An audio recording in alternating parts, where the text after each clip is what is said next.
Oi pessoal, tudo bem? Eu me chamo Morgana e venho aqui falar com vocês um pouquinho sobre o meu processo do visto EB2-NW. A gente já está nas etapas finais, nós entramos com a aplicação ainda em fevereiro de 2022. Então nos vídeos anteriores eu trago um pouquinho da experiência que nós tivemos a respeito das documentações, das etapas, do que é necessário. E eu também então sou formada em psicologia.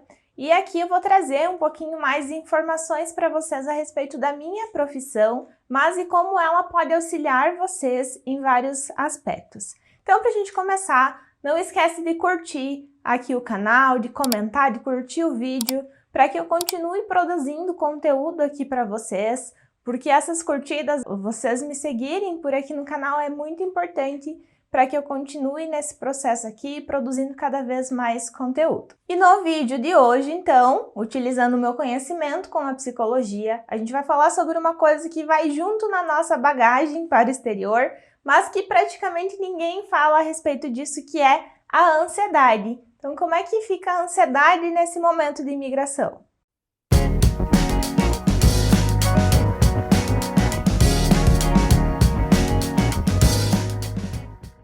Então, para a gente começar a falar sobre esse assunto, pensem que a ansiedade faz parte da nossa vida, ela já é um meio de sofrimento para muitas pessoas aqui do Brasil e em todos os outros países, faz parte do nosso cotidiano e quando nós pensamos na imigração, essa ansiedade acaba se elevando muito, então é isso que nós vamos trabalhar um pouquinho hoje para que vocês consigam identificar. Quem já tinha ansiedade anteriormente, quais são os sintomas e como controlar essa ansiedade a partir do momento que vocês desejam ir para outro país. E embora muitas pessoas falam que não são ansiosas, a ansiedade, ela também pode ser adaptativa, ela faz parte da nossa vida. Em muitos momentos ela é importante para nos preparar para algo que vai acontecer. Então tem momentos em que a ansiedade é inevitável, ela vai nos auxiliar nesse processo de adaptação e tá tudo bem senti-la. O que nós precisamos prestar atenção é quando ela se torna uma ansiedade desadaptativa, algo que nos atrapalha no nosso dia a dia e que nos impede de prosseguir com várias atividades. Não sei se vocês sabem, então uma curiosidade aqui é que o Brasil é a população mais ansiosa do mundo. Para vocês terem uma ideia, praticamente 10% da população brasileira sofre com ansiedade patológica. Tanto com ansiedade quanto outros transtornos mentais que também podem ser associados. A ansiedade patológica é aquela que nos impede de produzir durante o nosso dia a dia, de fazer as atividades que são consideradas básicas, porque ela está ali nos atrapalhando, está fazendo com que a gente antecipe tudo que está lá na frente. A gente sempre fala que a ansiedade é excesso de futuro, é quando a gente só pensa lá na frente e não consegue viver o momento presente.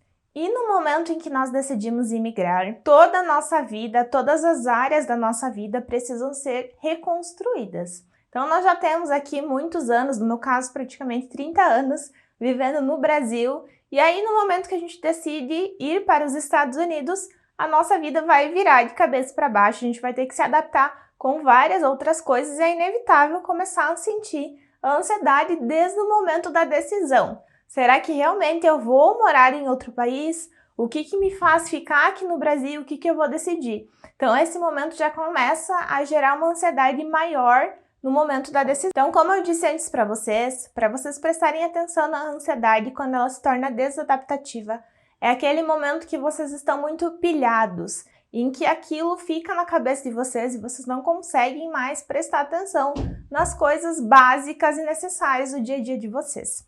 E além disso, vai ter todos os sintomas físicos, como sudorese, suor nas mãos, tremedeira, acelera o coração. Por incrível que pareça, muitas pessoas não sabem que estão sentindo ansiedade, acabam indo até para o hospital, achando que estão tendo um infarto, algo do gênero, porque acelera muito o coração, sentem dor no peito. Também podem sentir muitas dores musculares por conta de toda a contração muscular que é feita. As outras dores no organismo, como dor de estômago, dor de barriga, tudo isso faz parte da ansiedade, são coisas que vocês precisam prestar atenção. Importante que vocês prestem atenção quando esses sintomas começam a aparecer. Vocês começaram a perceber que estão com ansiedade. As mãos começam a suar, vocês começam a perceber que o coração está acelerado. Então, o que vocês podem fazer é respirar, se acalmar, tentar pensar no que está deixando vocês ansiosos naquele momento e inspirar e expirar com calma, tá? Pesquisem sobre técnicas de respiração que vai ajudar muito vocês nesse momento, porque quando a gente sente ansiedade, a gente respira com muito mais frequência, com muito mais força e a nossa respiração acaba encurtando. A gente respira em pequenos episódios, né? Em pequenas partes. E aí isso faz com que o nosso organismo vá pedindo oxigênio que nós não estamos mandando para ele. Então nesses momentos, por isso que começa a aparecer vários outros sintomas. Inclusive, como eu falei antes para vocês, as pessoas que vão para o hospital, muitas acabam desmaiando, tendo uma síndrome do pânico por conta dessa ansiedade excessiva. Então prestar atenção nesses sintomas anteriores vai ajudar muito para que isso não se torne algo mais grave depois, para que não piore e vocês não acabem tendo uma crise de ansiedade. Então a ansiedade ela não é o acontecimento em si, mas ela é a forma como a gente está enxergando esse acontecimento, a forma como nós pensamos sobre ele. Por exemplo, no momento em que vocês começam a pensar na aplicação do visto e organizar a documentação, muitas pessoas já pensam assim: eu nunca vou conseguir, isso não vai dar certo, meu currículo não é bom o suficiente. Outras pessoas muito melhor do que eu não foram aprovadas. Então já começa a vir um monte de pensamento desadaptativo e aí isso faz com que o coração de vocês acelere e que vocês pensem em desistir, mesmo já tendo fechado com a empresa de imigração. E aí as coisas vão só aglomerando, vai formando uma bola de neve e vocês vão sentindo muita ansiedade até que venha a aprovação. Então elenquei aqui para vocês alguns pensamentos, algumas etapas que geram muita ansiedade para vocês pensarem a respeito disso. Como eu falei anteriormente, o pensamento é o que mais vai influenciar. Então, a primeira atividade que vocês têm em relação à ansiedade é prestar atenção nos sintomas físicos que vocês estão sentindo, nos pensamentos que vocês estão tendo e perceber em que momentos que esse pensamento está indo muito além, assim, daquilo que realmente é real. Fazer um exame de evidências, que a gente chama na psicologia, para validar isso e entender até que ponto que isso é real, até que ponto que isso pode acontecer ou não, tá? Então eu vou elencar aqui para vocês alguns pontos importantes para vocês prestarem atenção na ansiedade durante estas etapas. Então, para iniciar, nós temos toda a etapa de planejamento, a decisão de ir embora, o encontrar uma empresa que feche com aquilo que nós temos de objetivo, que a gente se sinta mais seguro para iniciar com o processo de imigração e depois disso começar a organizar todos os documentos, se sentir preparados e aptos,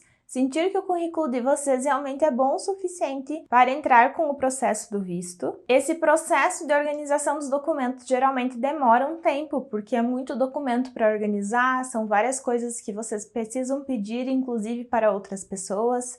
Então isso vai gerando ansiedade, né? Esperar o outro responder com uma carta de recomendação, por exemplo. E além disso, depois do envio do protocolo dos 140 de vocês, nós temos a espera, o tempo de espera para a aprovação ou recebimento de uma RFE, que aí vocês vão avaliar, entender o que mais que vocês precisam enviar para que o processo de vocês seja aprovado. E aí, além disso, quando vocês enviam o processo ou no momento que vocês decidem fazer isso, começa a ansiedade também em como contar para as pessoas que vão ficar aqui no Brasil que vocês decidiram ir embora, que vocês decidiram imigrar e que vocês não vão mais estar por aqui o tempo todo. Nesse momento também começa os pensamentos a respeito de como vai ser a vida lá nos Estados Unidos.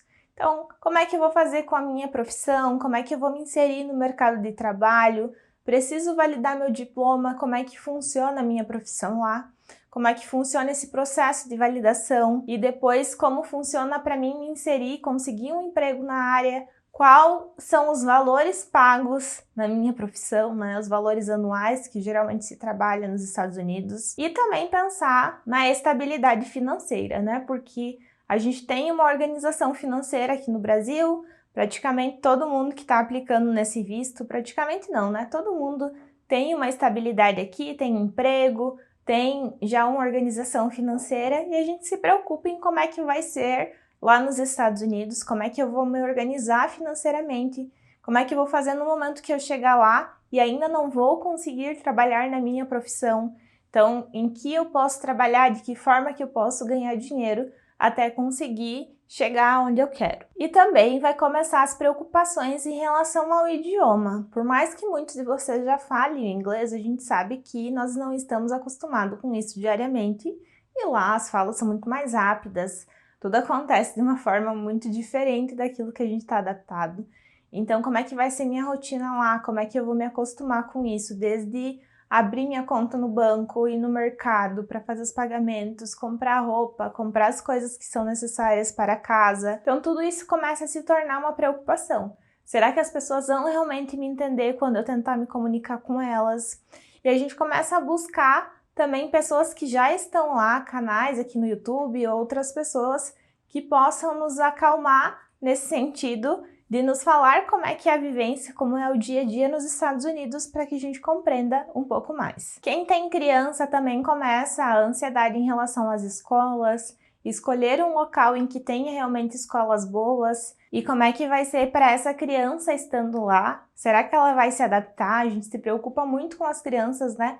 Eu não tenho filhos, mas eu converso com várias pessoas que têm e que vão levar as crianças já nesse momento inicial. E aí fica essa preocupação de como é que vai ser essa adaptação da criança, sendo que tinha vários amigos aqui no Brasil, vários amiguinhos, e lá vão ter que se readaptar.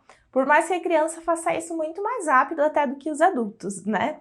Então, vocês precisam pensar em vocês também. Vocês também precisam fazer essa adaptação dos amigos, conhecer pessoas novas, começar uma vida diferente lá. Por mais que a gente mantenha um contato online nesse momento com os amigos que vão ficar aqui no Brasil, nós temos que iniciar novas amizades no novo território que nós estamos morando. Outra coisa bem importante é, a gente precisa até mesmo aceitar a nossa nova identidade, porque a gente começa a ser chamados de uma forma diferente. A pronúncia do nome de vocês vai mudar, estando nos Estados Unidos. Então, vocês precisam se acostumar com essa nova identidade, a forma como as pessoas estão chamando vocês, as formas como vocês vão se identificar. E tudo isso é importante para o nosso desenvolvimento e para a nossa adaptação no estado americano também. Galera, então, como eu falei antes, o primeiro passo é sempre identificar esses motivos, começar a prestar atenção na ansiedade, porque ela pode gerar vários outros transtornos mentais e vários outros problemas, até mesmo relacionado à alimentação. Algumas pessoas, quando estão ansiosas, comem muito mais, aí acabam tendo problemas com o peso por conta da alimentação, enquanto outras param de comer, não sentem mais fome, e aí acabam perdendo peso e tendo problemas de saúde. Então tudo isso precisa ser analisado, porque a gente precisa estar com a saúde boa também, para que a gente chegue bem nos Estados Unidos e se sinta à vontade, possa fazer as coisas que são necessárias. Então não deixem de prestar atenção na saúde mental de vocês, que ela vai influenciar sempre na saúde física.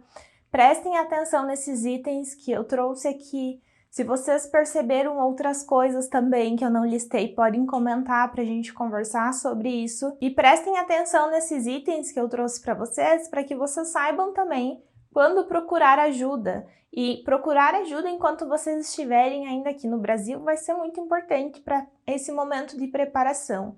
Quem não faz acompanhamento psicológico é muito importante para vocês se sentirem mais confiantes e mais confortáveis com esse processo. Então, a primeira dica aqui a respeito de atividades para fazer é: prestem atenção nos pensamentos de vocês e nos momentos em que vocês estão se sentindo mais ansiosos, para entender se essa ansiedade é normal ou ela é uma ansiedade patológica. E no próximo vídeo eu vou trazer algumas dicas para vocês de como controlar essa ansiedade. O que a gente pode fazer a mais, além de perceber que ela está acontecendo, para que eu me sinta melhor, me sinta mais confiante durante o meu processo de imigração. Não deixem de comentar, de deixar o like de vocês, de seguirem o canal. E no próximo vídeo a gente conversa mais. Beijo!